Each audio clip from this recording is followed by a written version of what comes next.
For this lecture series, we'll be talking about prosocial behavior, and so we will start with the basic motives that underlie this type of behavior. So prosocial behavior is ultimately any type of behavior that is performed with the goal of benefiting some other person.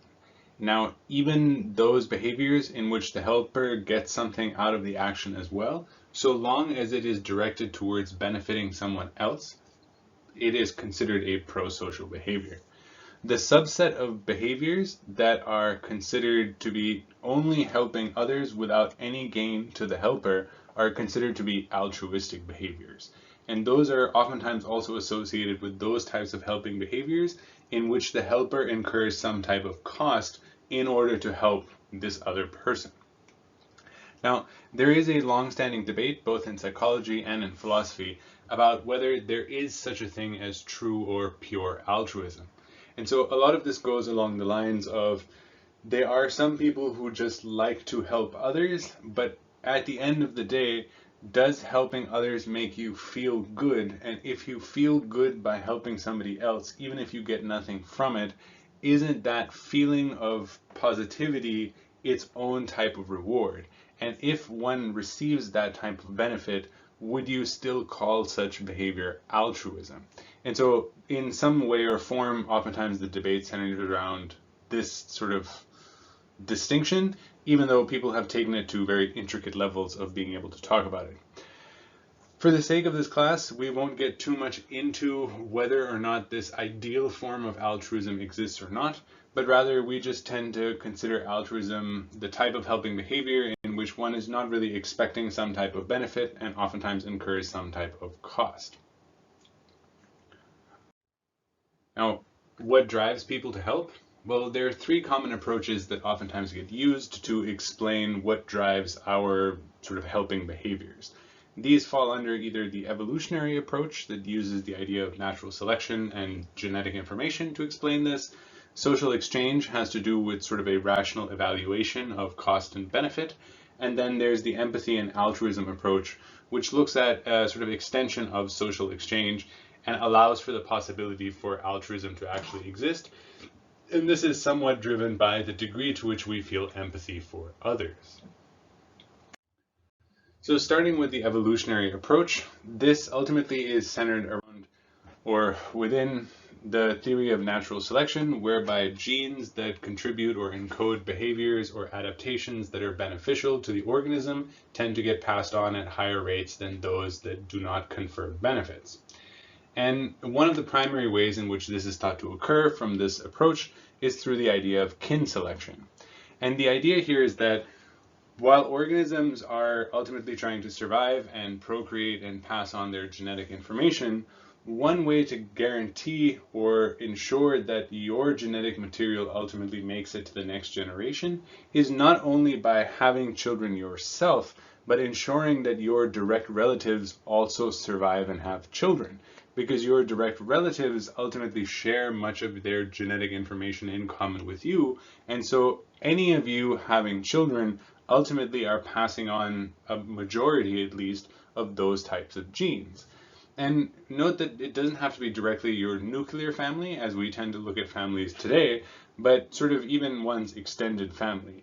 Because especially when you're considering the entire legacy of our species and then those that came before us as well, for the most part, we didn't live in huge family clusters that were sort of spread all over the world where our aunts and uncles are oftentimes married to people from different cultures and so on and so forth, but rather our sort of kin community was relatively small and most of those members were all interrelated to some degree. And so by ensuring that overall these kin tend to survive and procreate, it passes on or increases the likelihood of this genetic information passing on. And so the other component here, of course, is that groups or sets of kin that help each other are more likely to survive and prosper than the same numbered individuals who do not help each other out. And a way to think about this is that an individual would have a very difficult time foraging, hunting, hiding from danger, making shelter, treating themselves when they're unwell, as compared to a group of 10 or 15 people who could take turns hunting and gathering and caring for young and defending each other in the evenings and setting watch and so on and so forth. And just having multiple individuals involved and working collectively greatly increases the odds of survival, as opposed to a bunch of individuals trying to go it alone. Now, another factor that the evolutionary approach speaks to that ultimately helps or drives our helping behaviors or prosocial behaviors is the idea of norms around reciprocity. And here the idea is that if I am helped by someone else, I will have some type of drive that will ultimately encourage me to help someone who has helped me. And here this is just a manner of increasing the rates of helping behavior. Many have gone so far as to say that the reason we have feelings of gratitude are ultimately to modulate how likely we are to reciprocate when we receive help from others. And now the reason why this is so important is because helping behaviors can be incredibly advantageous. They allow a group to do much more than a set of disparate individuals, but it also leaves us open to be potentially taken advantage of. And that could horribly compromise our ability to be sort of able to pass on our genetic information and survive ultimately. Because if I already have so many different things that I have to do, and then I help somebody else who is not going to help me back, in a way I have wasted a bunch of my energy that could have been spent on more fruitful things to my own survival.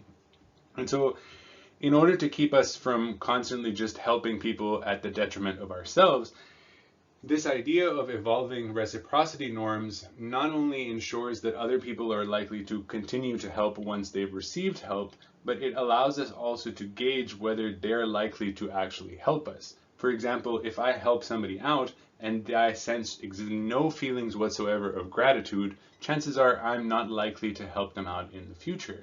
And it might be that it's simply because I expected to get gratitude behavior, but also there's a high degree of probability that those who do not feel gratitude upon being helped are also not likely to help me in the future. And so there is this connection there, and ultimately we can use these feelings to indicate whether or not other people are likely to be sort of good community members in the sense of all helping each other out. And ultimately these types of feelings have to some degree some genetic basis, and ultimately could be used as a means of explaining why we help each other. Finally, and to some degree controversially, is the idea of group selection. And here the idea is that natural selection doesn't only apply to individuals, but applies to groups as well. And that entire groups that help each other are selected for by evolutionary pressure, and not just the individuals within them who engage in helping behavior. While this has some fairly strong support from various scientists, it remains very controversial because there's no direct route between a group to the genes of the individual within those groups. Now, a note quickly about group selection. It could well be that this appears to be a unique phenomena, but is simply a product of kin selection itself. For example, when we were in small tribes operating together, most of our community was our kin. And one way in which we knew to help our kin was that we all collectively worked together, and we formed very strong bonds with our kin. I mean, ultimately they were our direct parents and our siblings, but also all of our friends were probably mainly our cousins and related cousins and so on and so forth, because if you only have a group of 50 or 60 people who have been the only 50 or 60 people changing over the last 1,000 years, to some degree you're probably related to everybody. So ultimately that is what our being was trained on. Those with whom we were close were more than likely our kin. And you move that now forward into today's world, where oftentimes we're trying to explain why we help complete strangers or why we help people we're not related to. And so it could well be that people with whom we form strong bonds, even though they're not genetically similar to us, as far as our sort of baser programming is concerned, they are counted as kin because we are close to them. And as we are close to them, we confer the same type of helping dynamics and behaviors as we would to our kin. And this can make it appear like a group of non-related individuals actually are all sort of benefiting from this idea of the helpful groups will tend to do better than groups that are naturally intercompetitive with each other. And so it could be that this is just a product of kin selection trying to be applied in this modern world where our kin are not horribly, but widely dispersed across the world, and a lot of our close and intimate relationships are no longer formed just directly with kin, but with many different individuals. But of course, because we don't have a natural genetic sensor, there's no way for us to sort of like lick and touch someone's forehead and be like, oh, you're genetically similar to me, I'm going to help you. We don't really have that. It's just a matter of inferring whether people are close to us or not. Of course, there is some argument that people can smell and taste through saliva some degree of genetic information, but from what I know, that's largely to do with sort of immune abilities to collectively form offspring that will have even more adaptive immune responses than we will, and I'm not sure that really tells us anything about the degree of genetic overlap that we have with another person.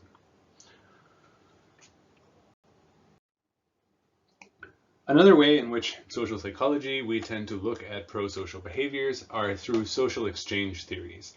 And the core idea here is that human beings are ultimately some type of rational evaluators, sort of like how economists all dream human beings were, and that we are able to evaluate the benefits and costs with each type of helping behavior. So we can not only figure out what benefits and costs will be associated with all of these types of behaviors, but also we can somehow value them and value them in some type of metric that allows us to compare these across.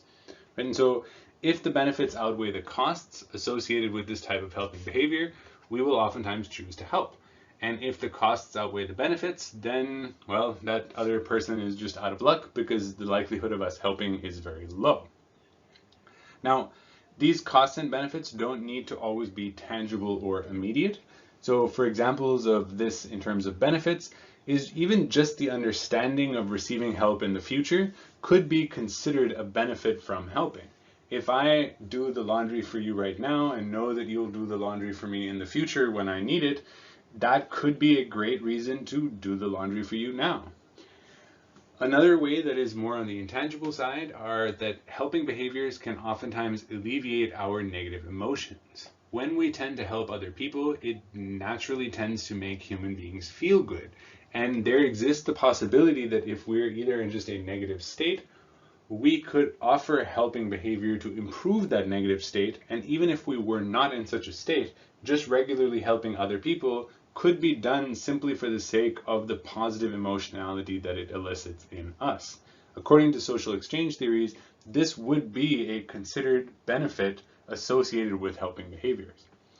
Another is increased social standing, and this can be oftentimes through the route that those of us who help others, especially without asking for something in return, are oftentimes associated with being quote-unquote good people, and oftentimes we have sort of an obsession with those who are good people, and they're considered in society's eyes as desirable people, and oftentimes they then confer benefits both in terms of society and mates ultimately. And so those of us who tend to help oftentimes can increase our social standing, especially if we perform that helping behavior in a venue where it can be seen by other people. On the other side, costs, very probably obviously, is that occasionally helping people can lead to very strong physical or mental dangers. Right? If you need to jump into a freezing cold, highly moving, speeded river in order to save someone, there's a high probability that you won't survive, and that degree of relative danger will decrease the likelihood of helping behaviors. Another is the time and effort it takes to help somebody. It is easy to help somebody if all you have to do is open a bottle of beer for them. It is much more difficult to help someone if they want you to help them bottle 1,000 bottles of beer. Another is embarrassment or being ostracized from specific groups. So not all the time is it sort of acceptable to help, especially based on the situation in which you are. And another strong component of this is oftentimes you might belong to certain groups that look down on others or judge others in a specific way. And so if you would like to help them, that comes with the cost of being judged by your group and potentially even being ridiculed or excluded from this group. And as we've talked about, being removed from a group to which one identifies is one of the greatest fears of all human beings. and this can be an immense cost towards helping other people. Now, it should be noted that under the social exchange theories, the idea of true altruism, sort of helping just to help, does not exist. There will always be some benefit that is being conferred by the helper, and thus under that idea, there can be no sort of true altruism. Finally, there is the altruism and empathy hypothesis, and this is the idea that when we feel empathy for a person, we will try and help that person for purely altruistic reasons, regardless of the costs associated or what we might gain from that helping behavior. However, if we don't feel empathy for a person, or we have low degrees of empathy for that person, we're more likely to ultimately follow these social exchange type of ideas where we will evaluate the benefits and costs that are associated with helping. Now, empathy, just in case, is the ability to put oneself in the position of another person and to experience events and emotions in the way that that person experiences them. And so here the idea would be that I'm likely to help somebody who I can easily relate to just for the sake of helping them, but if I can't really relate to the person, then I'm going to consider what's in it for me. And this is actually a pattern that we notice in helping behaviors that are either directed towards our own in-group versus our own out-groups. And it has been found that we tend to ignore costs and benefits when helping our in-group members, but when it comes to helping out-group members, we tend to pay much more attention to the benefits and costs we would get. So one of the ones of this that comes up a lot that people tend to talk about is charities, and people tend to think about charity as being an altruistic thing, and oftentimes we provide the charities to war-torn regions or starving children who are far away from us. But a lot of times that is not really, while you might not go out and speak about it, it is oftentimes a positive perk to our social standing to help people in this way of giving charity.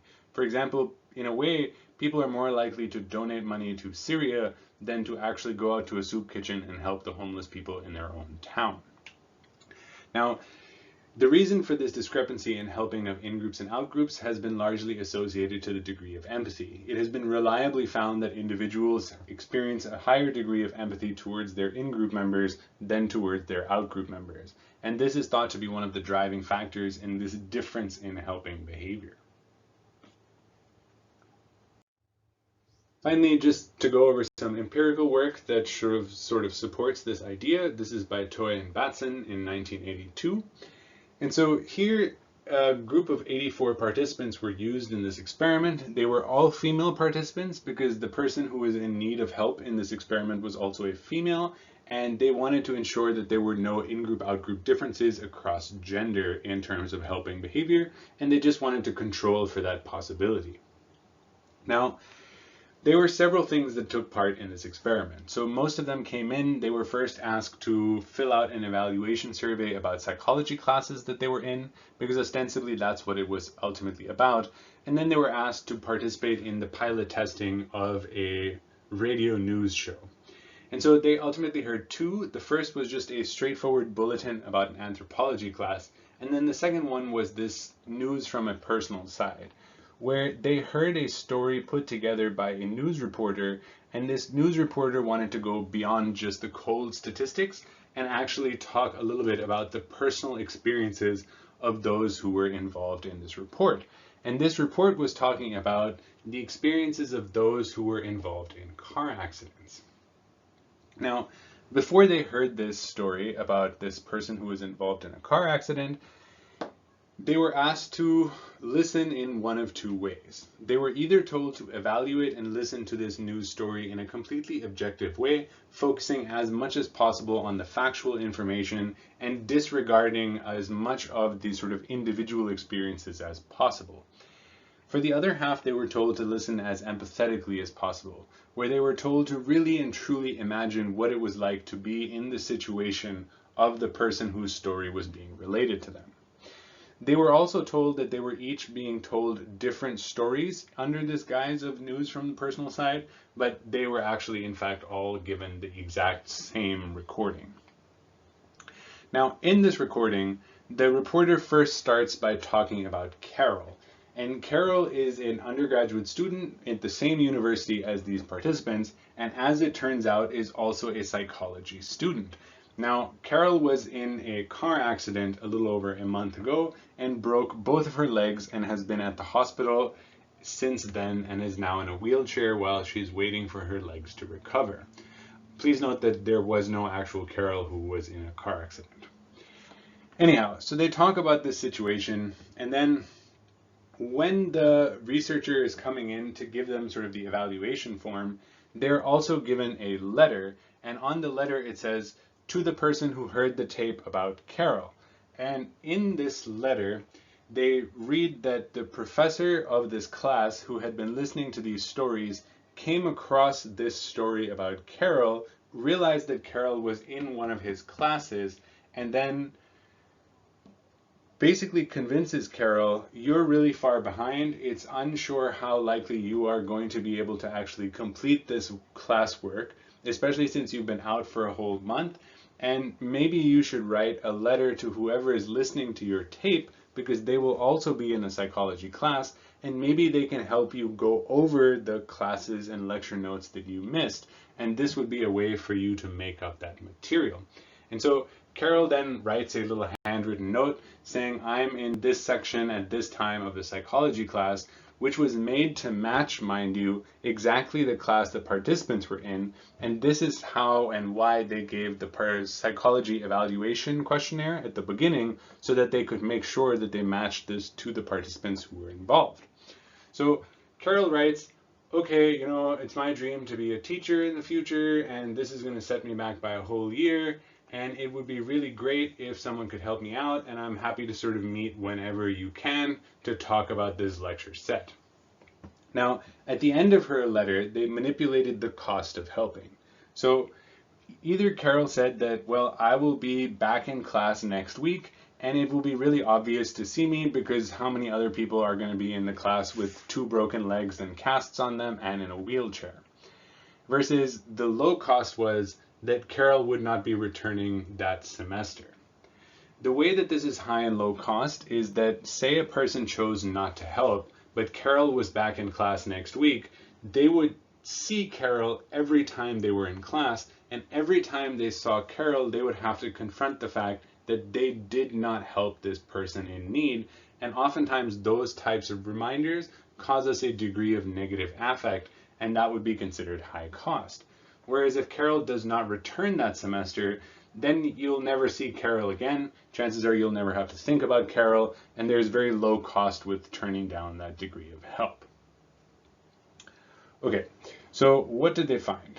Here we can see the results of what they found. The first column here is when they were told to listen as objectively as possible.